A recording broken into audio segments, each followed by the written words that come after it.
2025 just started, and since it's tradition to welcome in the new year by making a huge commitment that you'll later regret, I figured, let's do exactly that. I'm challenging myself to go from 1300 to 1900 this year in rated rapid chess, and if I don't, I'll have to give away $1,000 to the community. I'm not exactly sure how the giveaway will work yet, but trust me, I'm not going to find some scammy way out of it. It'll be a proper $1,000 giveaway, but we have 12 months to figure that out. Anyways, this year's going to be full of high-stakes chess for me, and I'll be streaming every single game both here on YouTube and on Twitch. I'll be learning openings and endgames, doing puzzles, and of course, playing a lot of chess. Around twice a month, I'll be doing a recap video where I share how my elo has changed since the last video, as well as analyze some of the more instructive games to go over what went right, what went wrong, and what I learned. If you want to watch all the games, the live streams are in a playlist on this channel, but I'm also uploading weekly supercuts to my second channel, where I combine all of the streams in a week in their entirety into a single video, but I speed up any parts where I'm not speaking by 5 times, which ends up cutting the total watch time roughly in half. One of the websites I'll be using for this series is Chessbook, which lets you build and then practice a repertoire for any opening. It's a lot like using flashcards, so you get to practice and repeat lines much faster and with much more consistency than you would have just playing Blitz. They didn't sponsor this video, but I do have an affiliate deal with them, so if you're interested in checking it out, click the link in the description and you'll be helping out the channel. Anyways, let's get into day 1. I started out with some training on Chessbook, then went straight into some games. It started out okay, having 2 wins, 2 losses, and 1 draw in the first 5 games, but then I lost 3 in a row, ending with a rating of 1302. Most of the games were decided by a single blunder in either direction, including the first game we're going to look at, which I think was the most instructive. So for this first game, I'm playing with the black pieces. My opponent goes for e4, and I play my favorite response to e4, which is knight to f6, the Alekines. You guys seem to hate this opening, and that's part of why I play it. Not because you guys hate it, but because nobody really likes it, so nobody really plays it, especially at my elo. It's a really nice offbeat opening, and I'm still learning it, but I'm definitely going to stick with it. We go into a standard line, and I think my response usually is e6, but the engine's telling me that, or at least chess.com's telling me that it's not a book move. I played the book move, d6 in this game, but I believe I'm supposed to go e6 and then d5. Maybe I have the wrong position in mind, but anyways, let's continue. Nothing too crazy happens. E6 apparently not the best idea, and I've never played bishop to f5 here, so I'm already learning some new stuff. But yeah, my move e6, definitely not great. Chess.com says it's good, but I'm not sure I believe it. The idea eventually to go for the setup that I kind of like, but kind of late for that, I think. I go for it anyways, but I think that would have been a lot easier if I had waited and gone for d5 in a single move. But we're transposing into something kind of familiar, but I think I'm down an extra bit of tempo. And I actually didn't prepare this analysis other than to look at the game and just decide that it was definitely interesting and worth looking at. So I'm definitely learning as we go, as I'm recording right now. Yeah, then I get into this weird position. Is this the game where No, okay. So I think at some point I played the knight move. Apparently c6 is best. I usually don't don't know why, but this move just doesn't seem like something I'd want to play, but apparently that is something I should play. I instead decide to attack this pawn because I always get into this weird position where I can't really attack this e5 pawn, and it's very strong, which is one of the drawbacks of the Alekines, I believe. And that's something that I get into these weird positions where I can't really deal with it if things go wrong, but I guess I kind of jumped the gun there.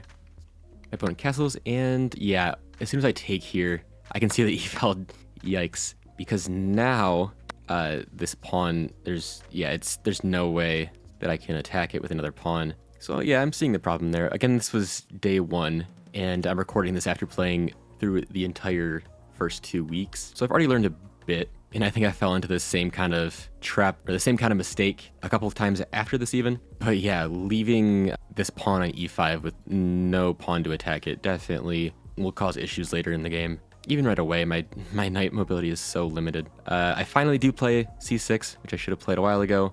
It is the best move, apparently. Then, No, I play b6. I don't play b5. Granted, en passant would have been a thing. I think my idea here was to attack the rook. Apparently, bishop to e7. Okay, I guess preparing castle. That makes some sense. I think I might play that later. Or at least I did in a similar position in a different game. We'll see. My opponent misses knight to g5, which, I guess, yeah, it targets this pawn, and I can't move my knight out of the way to defend it. Perhaps that was why bishop e7, not even to castle, but just to maybe defend. Well, I'm not sure. I guess let's play this out maybe. So right where the miss was, or no, right where it wanted me to play the bishop move. So here, what happens? I guess it prevents knight g5 in general. So maybe it would want me to castle. I'm not seeing castling in any of these lines though. Oh, I suppose, yeah, once the knight moves, I can't even castle. Good to know, but I don't plan on being in this position ever again, so not much to memorize there. So I take the pawn again, and now I have another pawn that I'm not going to be able to deal with. Everything kind of hinges on this pawn. I think that I actually managed to attack that reasonably well, if I'm remembering the game correctly.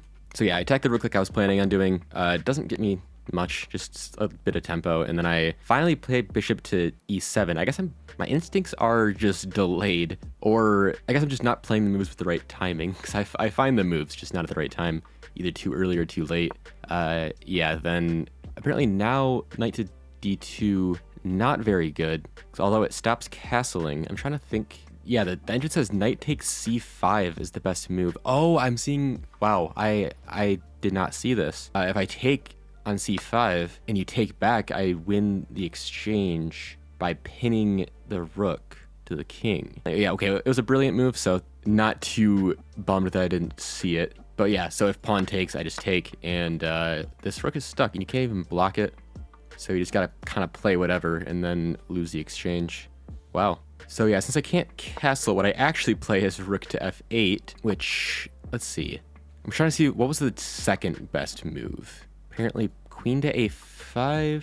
I'm not really seeing the idea here, other than, I mean, obviously it gets good vision on the board, and then I can maybe come into b4 later. Because yeah, putting pressure on this would be nice. But I play rook to f8, which actually, according to Stockfish, has a better eval than queen to a5. Oh wow, apparently yeah, rook f8. Now that I've let Stockfish catch up a little bit, which I'm not using a super deep engine, but yeah, I guess I found the best or the least bad non-brilliant move. So I'll take that as a consolation at least. The exchange happens, and so now, I mean, material's still equal, but the pawns are just so advanced, which the point of the Alekines is to kind of bait the pawns forward, then deal with them, and I kind of completely missed that second part. I haven't dealt with them at all. Queen f3 is played. I just got out of the way.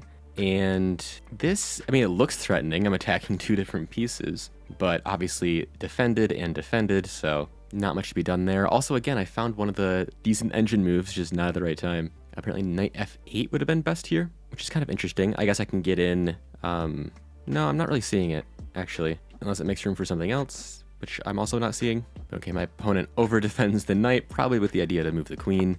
I go in for the attack, which I was actually talking about earlier on. I can attack this d4 pawn, which will open up the ability to attack the other pawns, which is the entire reason that this position is so bad. Opponent defends the pawn, and I attack the knight, try to remove the defender, and this queen move apparently makes the position equal. I take the knight, and oh, right. I was actually quite proud of this. Let's see what the engine says about it. It was a brilliant move earlier, but now it's a mistake. Oh no. But the idea being pawn can't take, because then I take the queen. And let's see, what was the best response for white? Rook to f1, I guess threatening. Sure, yeah, I mean, yeah, I guess you don't have to take. So it's not really a sacrifice, it's just taking advantage of a pinned pawn. And there's I guess not a mate threat, but that would lose a piece. It would be mate pretty soon if I don't do anything about it. So yeah, my position is getting absolutely annihilated if rook f1. But instead, queen to e3, and I go for an exchange. I think my idea is just to win a pawn here. But yeah, I'm sure, yeah, knight takes, so it's all defended again. And if you're noticing the time, that's something that people always bring up in my chat. It's definitely a problem I have. I don't think it's as big of a problem as what people make it out to be, but definitely something I have to work on. Apparently rook to c1 is a mistake. What does it ignore? I guess I defend it with my own rook, which, what was I supposed to play? Rook to f8, what does that do? I guess it prevents rook to f1 from being as much of a problem, but I don't know. I mean, I can't really get an attack going. It's weird. I give my, oh, actually no, I was gonna say I give my king room to escape. I mean, this square is way too defended for me to say that. The point of this move is to put an attack on the queen, because I can't really think of what else to do, so I figure why not put a little pressure on his queen. Oh, right. So this was the move that changed everything. If it was on game review, this would be a blunder. This was another one of those one move blunders that there was a bunch of on day one from both players, both myself and my opponent, or my opponents rather. So this just, what is this even, hold on. So I had to play knight to f8. Oh, right. So this just completely leaves this pawn hanging with check. And let's see. Take the knight. Yeah, if you take the knight, then the rook's hanging, which is what happens. So this game kind of falls apart. I managed to turn a not so great position. I think the game review graph is the reason that I picked this game, because I got in a really bad position. Then I slowly worked my way out of it, ending briefly with a favorable eval, but yeah, quite briefly. And then in a single move, everything falls back apart. And I hang on for a little bit longer, but down 4 material and trading the queens off with 12 seconds on my clock, things just weren't looking good. There's nothing I can really do. I think I resign, or maybe timeout. No, I just resign. So yeah, clock management is definitely something to look at. It was a pretty simple tactical mistake with 7 seconds left that I made, and I wasn't even really thinking about the fact that the rook was only defended by the knight. But certainly I should have noticed that the pawn was hanging. So lesson learned, don't get in time trouble and make sure your pawns aren't hanging. After taking a day off, I started day 2 with some more Chessbook, followed by some endgame training. After which I had time for 5 games, where the training definitely paid off because I won 4 of them, and the only loss was one where I frankly wasn't paying enough attention, and I fell for a simple opening trap. This took me from 1302 up to 1339. Then I closed out the first week with a brief Chessbook session, followed by another 5 games where I won 2 and lost 3, dropping slightly to 1332. It's worth noting that the chess.com servers went down in the middle of one of my games, and it gave me the loss even though I was the last one to move. No, I'm not salty. Anyways, this brings us to the second game that I'd like to analyze. Alright, so this time we have the white pieces, and my opening with white is the English. So I have fairly simple, not much going on. This game's a bit of a slow burn, so it should hopefully be fairly instructive. I don't think I play very well positionally this game, but I castle, which is something that I kind of wasn't good at doing last year. Everything seems fine so far, but I think I get into some trouble. This is a very common attack against the English. I know Matty Zero tends to go for, well, obviously not at this point, but a lot of, I think, h3 and king h2 in similar positions. Instead I go knight e4, so e3 is best, which is kind of odd. I guess, yeah, I'm not really seeing the point of this, except maybe there's some idea. I'm not sure. Let's see what happens here. Yes, the bishop comes in and pins, and then what? I just kind of play on, apparently. Interesting. Although my opponents almost certainly would have gone for more of a, so if I go here, they probably would have gone here, I imagine. Anyways, the game continues. I try to get rid of the dark square bishop from my opponent. I think this is more of me just not exactly knowing what to do and trying to develop my pieces. The exchange happens, so I've doubled pawns. Not great. You can see the eval slowly falling. It's basically equal, but no longer in my favor. I believe I just go knight to g5 here, attacking the bishop. I guess it thinks this move is fine, but knight c3 would have been best, just retreating apparently. I'm seeing now, there's no way this would have worked, but maybe it's just better to have the knight not in such an aggressive position here. But yeah, my idea was to get the bishop off the board completely so that this idea could never happen. Any other move, it would have been forced to come off the board. It goes all the way back to g8, which apparently is the best move. I guess you're not supposed to allow the trade here.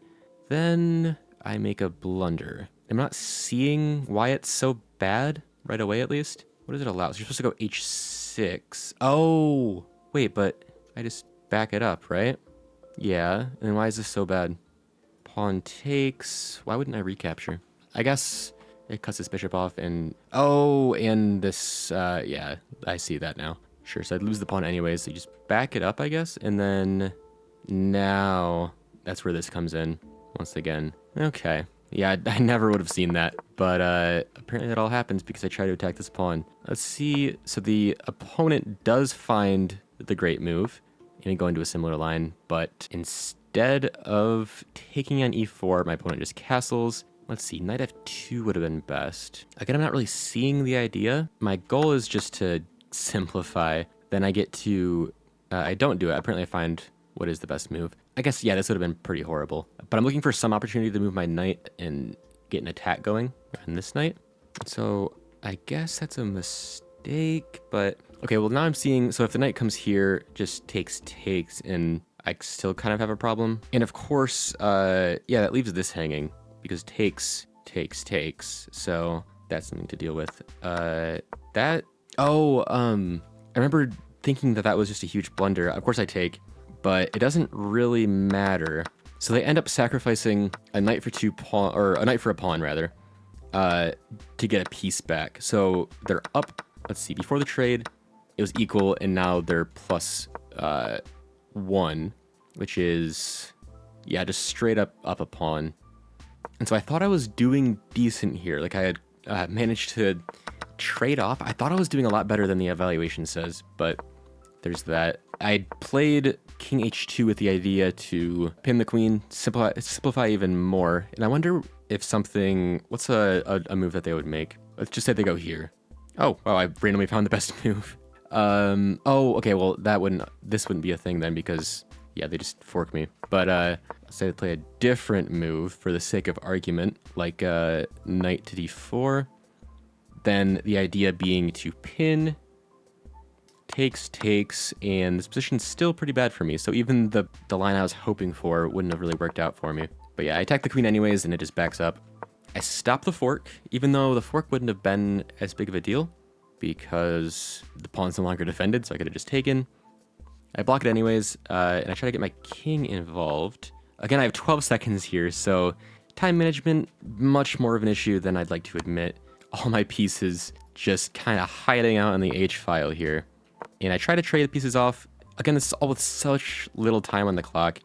I have to keep the queen safe. I have all my pieces just huddled up. It looks like a Chatterjee setup almost. But I allowed the knight to take. It doesn't. I was hoping that they would take, thinking that they had a tech on my queen, but I would just take with the queen. And this is all, again, this is just a huge time scramble. I lose the exchange and try to attack the rook, but obviously can't.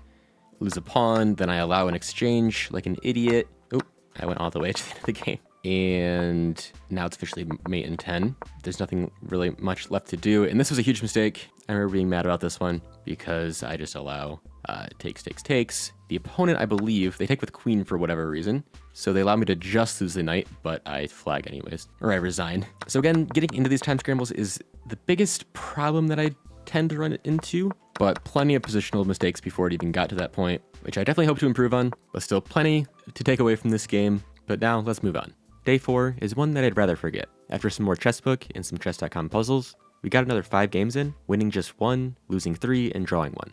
I know it's best to learn from your losses, but any day where I can get into this position and then castle is one that I just prefer to move on from. Overall, we dropped another 12 elo.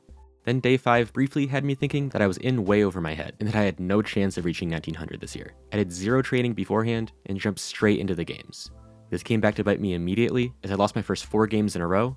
Then I made a bit of a comeback, winning 3, then losing another 2, making the day's record 3-6. Now I only think that I'm in slightly over my head. And that brings us to the final session of the video. After just 10 minutes on Chessbook, I played another 8 games, giving us 4 wins and 4 losses, and raising our elo by the same number.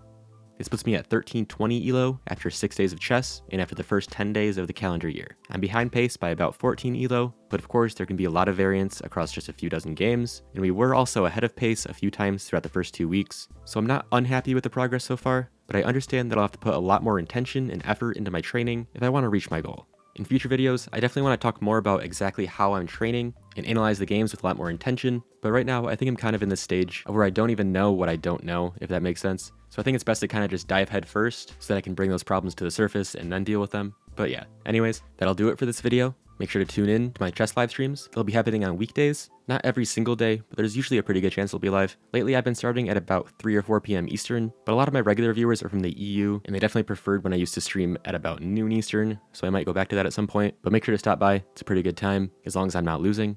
Anyways, make sure to check out the affiliate links in the description if you want to try out Chessbook, or if you've been considering getting a chess.com membership. If you do it through my link, I'll get a kickback, and you'll be supporting the channel, so that would mean a lot. But yeah, thanks for watching. I'm definitely in for a rough year.